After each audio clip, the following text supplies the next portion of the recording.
talking about posture. Yes, we are. Apparently I can't talk while I've got books on my head. And But this is 5 pillows. today we are talking about posture per request of one of our loyal listeners and viewers. You know what's on top of my head right now? 2 books. What books though? 2 journals. Yes, one is the 5-minute journal and one's the Panda Planner. I think the most important thing that people need to learn about that is the appropriate way to say Panda. Right. Yeah, it's important to enunciate that P and to emphasize the P in panda. So the real quick side note, writing down your goals on a day-to-day basis and a little bit of gratitude every day does help in you having a much more enjoyable life. Yes. Yeah. All right, so posture. I like it. You're just gonna keep the books. I don't know. I'm like surprised I haven't fallen yet. Actually, you know, I didn't even practice this. So. Yeah. So Hi hey, everybody, welcome to 45th Foo. 14, we think. I thought it was 13. 13 was last week, which we didn't remember the number of. Got it. Okay, so this is 14.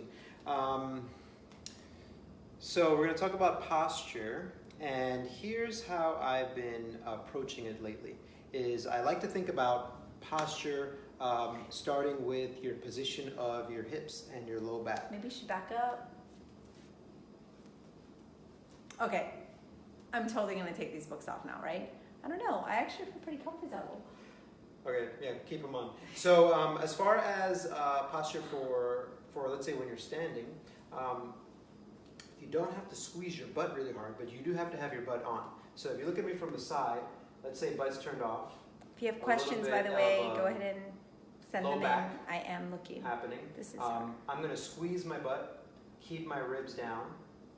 Ribs down, this is just a little bit. And then a real big key part here is keeping the back of the neck long. So if you could imagine the top of your head and your tailbone, and you're trying to create space between both of those, it'll look a little bit like this, and not so much like this, pinching my shoulders back and chest out, but more of just trying to get my spine a little bit straighter, squeeze my butt a little bit, abs tight, or not really tight, I'm at like maybe 10%, and that is how I start thinking about posture for standing.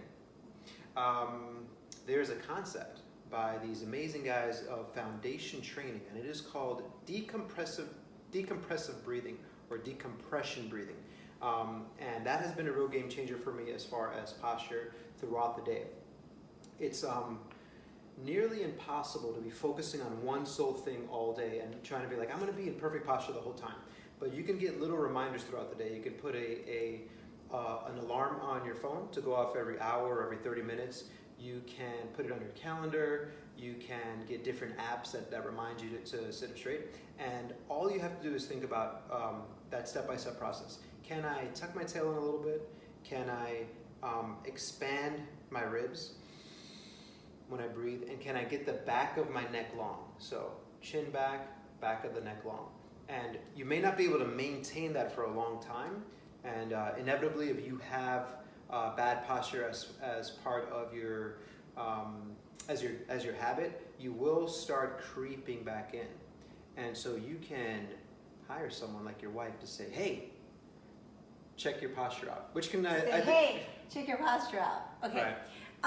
What about when you're sitting down? Because that was one of our listeners asked, because basically most of our 40 plus, most probably sit at a desk at some point during the day, if not throughout the day. So all the stuff you mentioned in terms of remembering, but can you go over like the sitting posture? And then we can talk about benefits. Yeah, so sitting, I'm gonna just make an adjustment here so you can see this chair, and I'll come back over here. So if you look from the side, I'm gonna try to get my butt bone, my sit bone, closer to the end of the chair as opposed to being like this. Oh, but that looks so comfy. This is probably where a lot of us spend our time here, and like this. So again, we can try approaching sitting down as an exercise. So, I am about to do the exercise of sitting down, and I'm going to try to get my butt bone to be closer towards the end of the chair. And then the same concept as before. Sitting down, it's really hard to squeeze your butt, but I can try to increase space here, chin back, back of the neck long, and my shoulders are settled. Now, what's gonna happen after 5 minutes, 10 minutes, 30? You're gonna start creeping forward. You're not gonna be able to maintain this forever. But what I would suggest is that you have, again, some kind of reminder if you're at your computer to get up, walk around a little bit. If you catch yourself like this, but you're really into doing some kind of work, go ahead and finish your work and then realize, oh, you know what, I can get into a better position when I'm able to. The key thing is as many inputs, different type of inputs as you can throughout the day is what will change your posture and change the structure of your body. And it's not something that can happen. It's not something that can happen overnight. It's something that takes a lot of time. And I've also heard you always say, you know, the best position is the next position. Is the next position, yeah.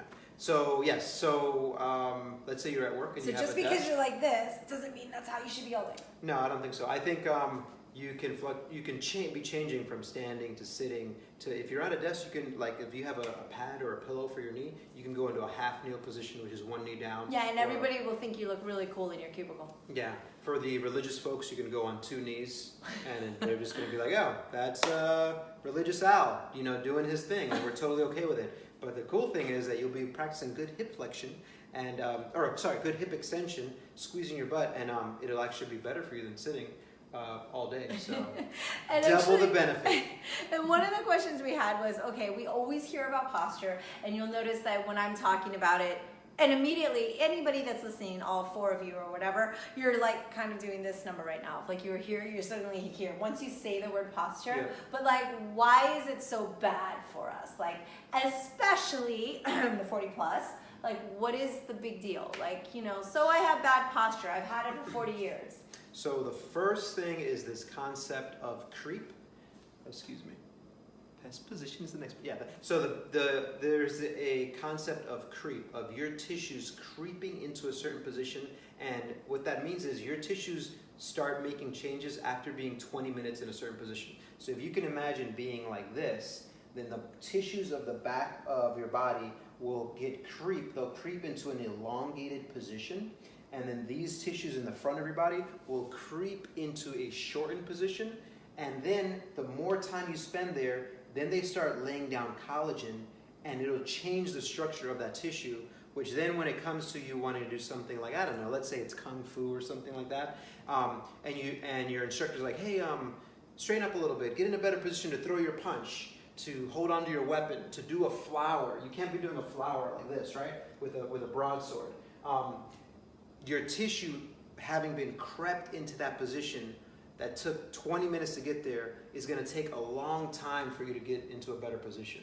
And the older that you get, as you get to 40 years and plus, then it becomes more challenging to adapt that tissue. It needs more inputs. Foam rolling, stretching, isometric loading, the joint mobility stuff, all the things that we've been talking about.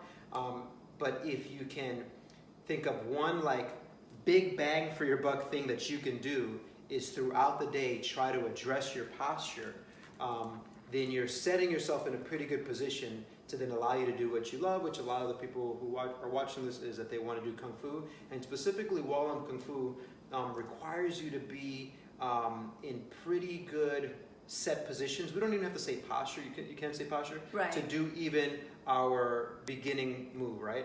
Like you can't do your eBay, you're ready like this, right? You have to be here.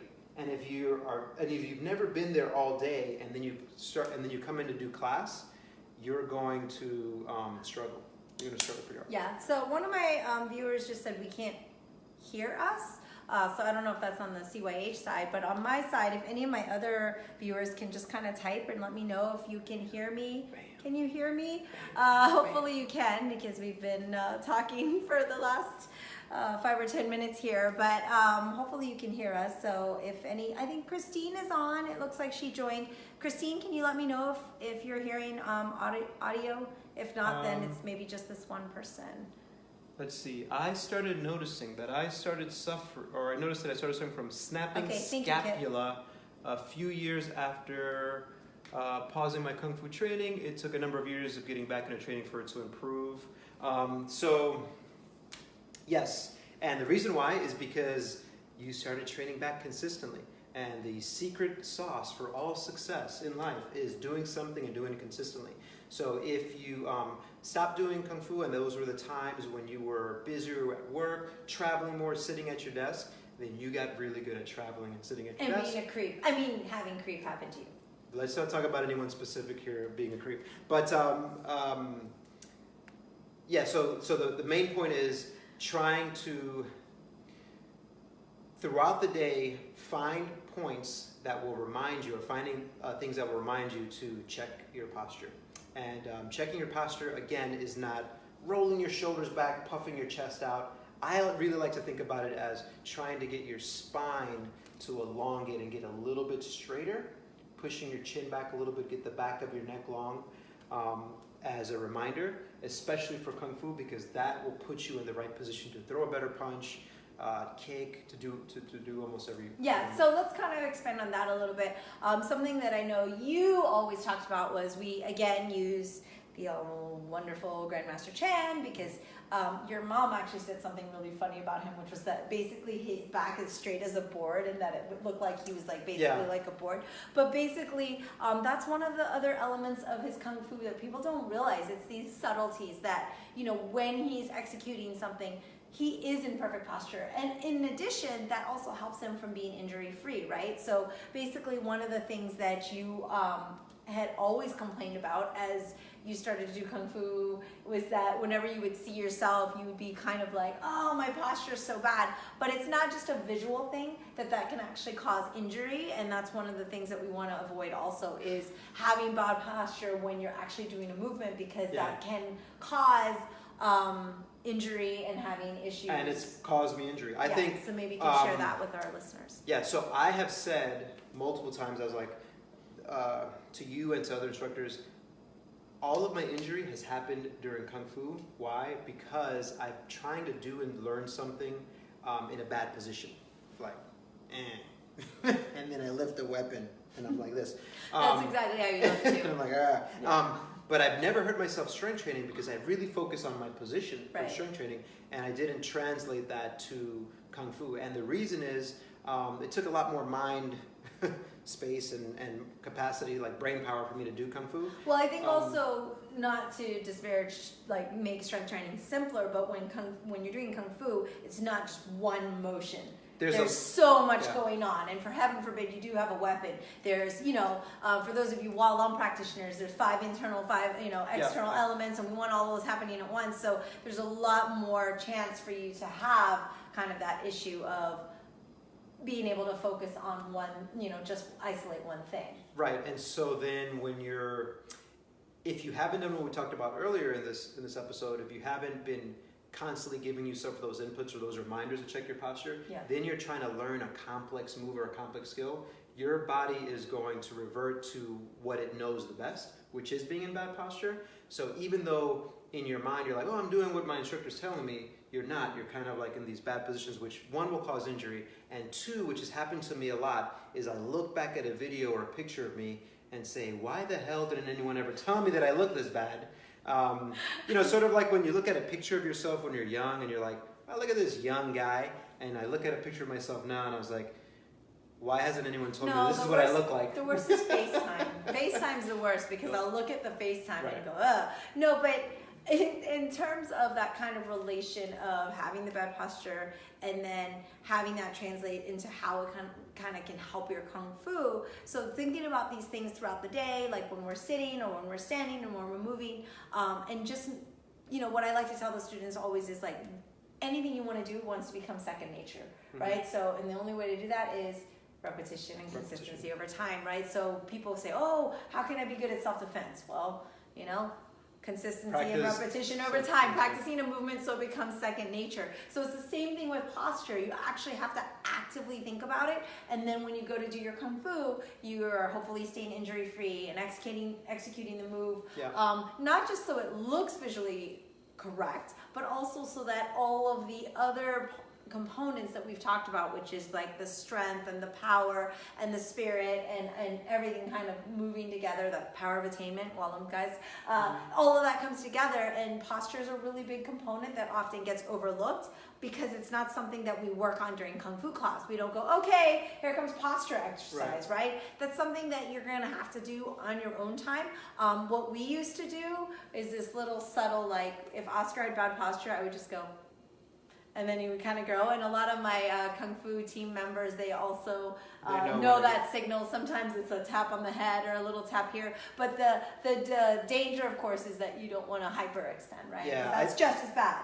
Yeah, so if I can kind of review this thing one more time, because there's a lot of times if you're grocery shopping, no one goes to the bank anymore thanks to our beautiful eye devices. But and, the eye device. Yeah, and our Apple overlords. But being on the phone or waiting in line at the supermarket. So we go to theme parks here sometimes. We had to go on tour to China. When we were in China, we were in lines queuing up for places.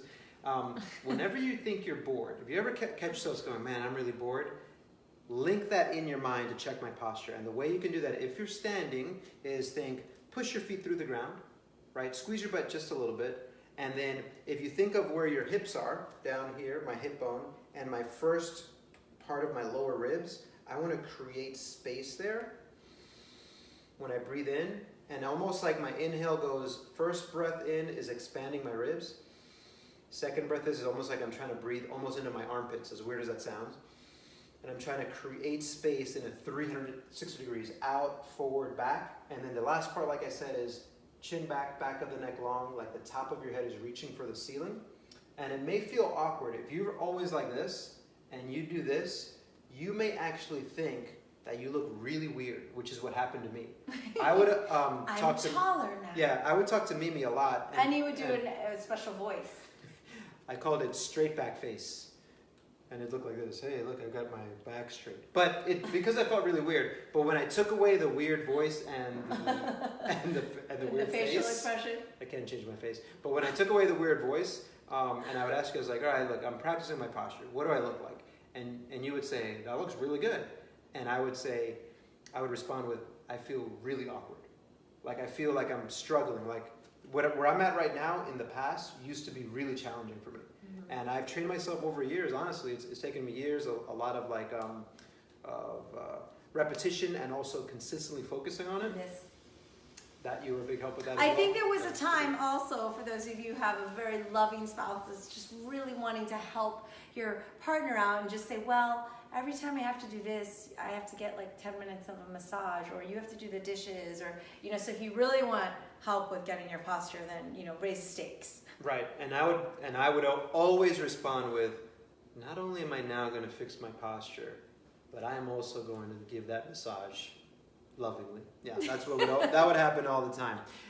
So sometimes though you need to raise the stakes in order to give yourself results, right? So it's very hard for us to just set that alarm and to remember, okay, while I'm sitting down, let me have posture, while I'm doing this and that, right? So sometimes we need here's hip. We have more questions? After not seeing you consistently for a number of years, you actually look taller. And when I would practice, this actually happened one time, I think we were on a cruise ship, right? And we were standing in line for something, or waiting for something. And you were looking ahead, and I just said, oh, well, I'm standing here. Let me focus on my posture. And I started doing that decompressive breathing. And this is what you did. You turned around and went, and you looked up. And it was probably only like an inch difference. My God, Oscar, you're growing right before my eyes. Right, and I said, well, I'll see you later. I'm about to join the NBA, right? But if it's something that you're not used to, you're going to feel awkward doing it. Yeah. So it's really good to have an outside person honestly look at you and go, no, actually that looks great. Or you're looking really weird. You're looking like you're trying to do the wide shoulder thing, which I'm not a big fan of. Like, right, but also my lats are too big to get in through the door. That's not good posture, I don't think.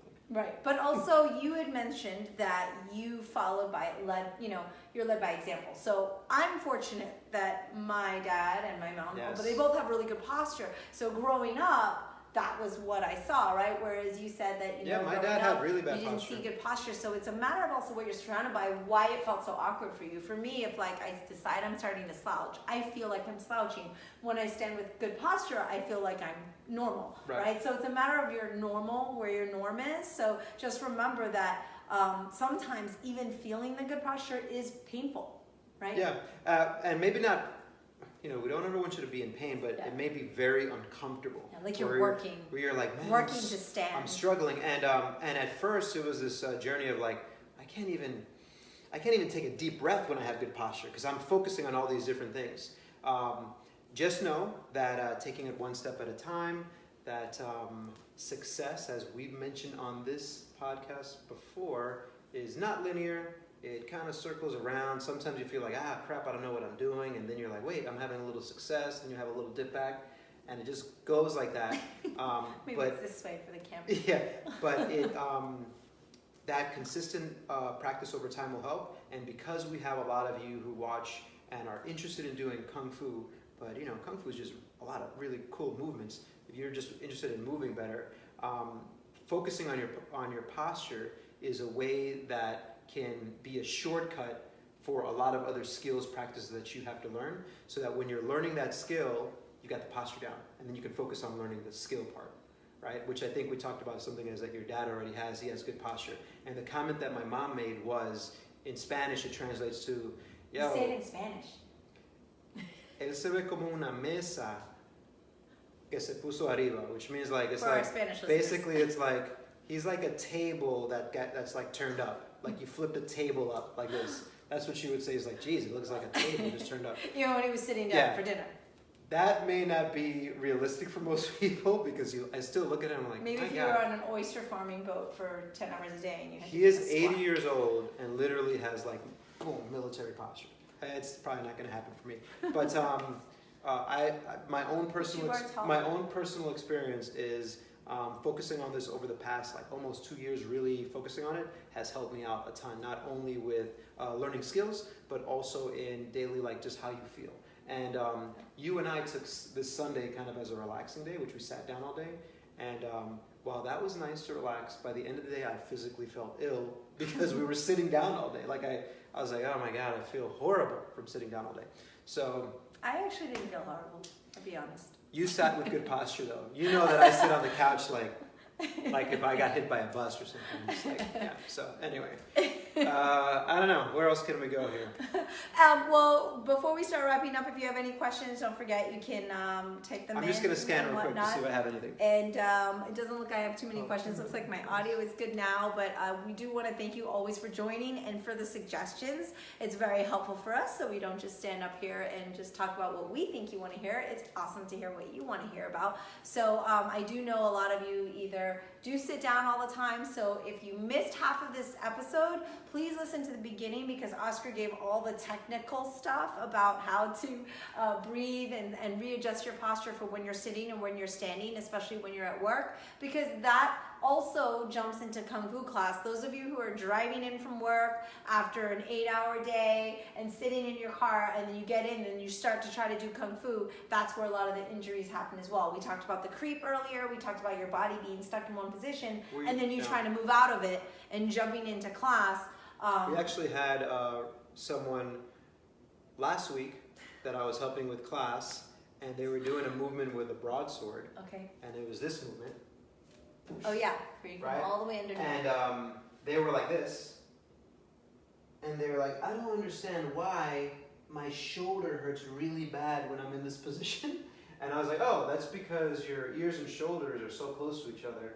Just try to work on that. And that immediately is an input, which was like, oh, now I'm not in any pain. And also, you always tell the kids and adults that the ears are shoulder poison.